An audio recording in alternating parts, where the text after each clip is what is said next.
Fans of sports, welcome to another edition of the BetUS.com BetCenter, where I hang out and break down sports betting news, odds, picks, and results, brought to you by BetUS.com. Head there today and get some crazy season opening bonuses just for getting in on football this season.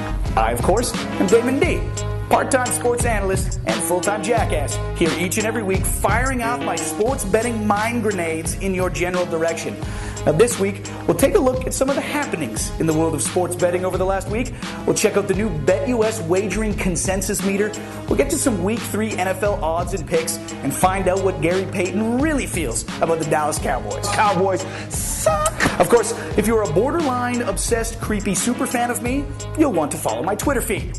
Twitter.com/DamonD, or send in some inappropriately intrusive emails for our weekly mailbag to DamonD@BetUS.com. That's about it. Let's get to some news.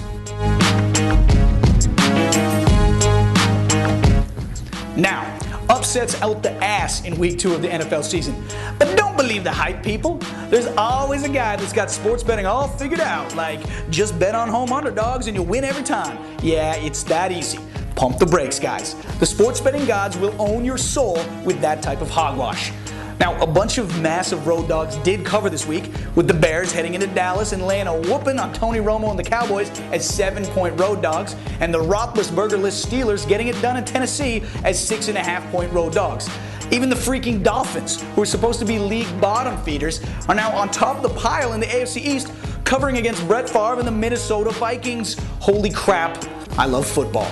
Now, two things to keep in mind heading into Week 3. Thing number one, the NFC East has and will always and forever be a freaking dogfight. It's the bizarro division. Left is right, up is down, black is white, and betting on or against any of these teams is bordering on the insane.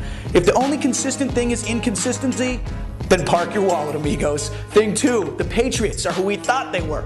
Their young secondary shut down Cincy in Week 1, but looked exactly as bad as they did in the last third of last season against the New York Jets in Week 2. Tentative, scared, inexperienced, and insecure. Watching them get roasted on the road over and over again by the Jets in the second half felt like I was watching the slow-mo paddling scene from Dazed and Confused. Now, the Pats will be a very, very tough bet this year.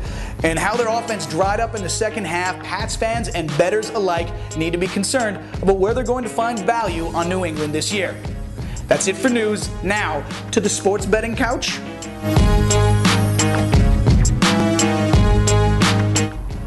Hey, betting ain't easy. And part of my job is to help you have a crap load of fun wagering on sports. Now, one freaking sweet new feature on BetUS.com is the live consensus wagering meter on all of our lines readers. Now, you can see where the money is going on each game, see who the public likes or hates, and predict where the line might move leading up to game time. It'll help you take a hunch and turn it into money. Now, let's take a look. This is the lines reader. Those are the teams, and these are the lines. Now, this little ditty right here is the wagering consensus. This will tell you where the money is going for each game. So why is this important, you ask? Because where the money goes, so do the lines. And when the line moves, you get better odds, and then make more money. Easy. Now, before we get to our picks for Week 3, it's time to get some opinion from some real professionals, with a visit from Gary Payton and Kenyon Rasheed from Inside the Lines, with their breakdown for Week 3, Dallas at Houston. Let's get to it, boys.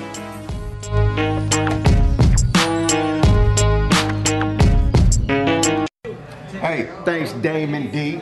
Hey, let's talk about the Houston Texans and the Dallas Cowboys. Now, Dallas has got to be one of the most disappointing teams so far this year. With all the talent they have, they sitting at 0-2.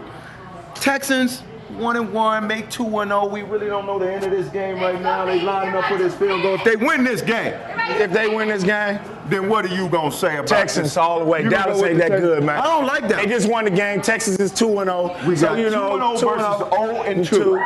So it's going to be all, that's how it's going to be. I'm going to take the Texans and go 3-0. You know what, Texans? I got to go back with the Cowboys. They got to win eventually. They got too much talent not to. See, that's the kind of stuff I be talking about. You don't know what kind of football you want to go. That's you pick the New York Giants. You don't know what you're doing. I like you just don't know what you're doing. You don't know what you're doing. I like the NFC East, personally. I like that. It's take Romo and them a couple of weeks to get their thing, and trust me, Jerry Jones going to make sure that they win it. So I'm going to tell you right now, the king of Texas is going to be the Dallas Cowboys next week. No, I don't care what y'all talking about. Cowboys suck. So that's the way it is.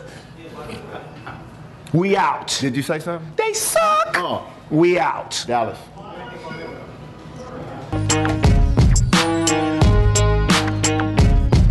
Okay, guys, before I leave you, I gotta talk some NFL Week 3 picks. This week, we're taking on the Monday night matchup between Green Bay and Chicago. Now, I've been calling Green Bay as a top NFC team for the last 2 seasons, and they haven't really cut the mustard. This year, they look freaking amazing, so you'd think that would make me look awesome. But no, I look like a total douche because everybody and their mom picked Green Bay this year. Welcome to my world. Now, Chicago was one of a handful of shocking outcomes from Week 2 in the NFL.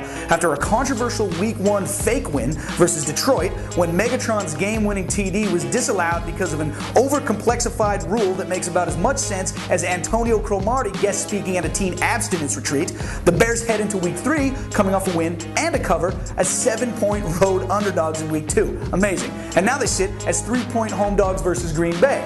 Now, Green Bay got themselves a cakewalk in Week 2, hosting Buffalo as 7-point home faves and obliterating the lowly Bills by 27 points. Now, the big trend that's emerging for Chicago is their run D. It's the best in the league. They've given up 56 rush yards over 2 games. 56. 28 per game. Now, that's good. Problem is, they're also giving up 260-plus yards through the air.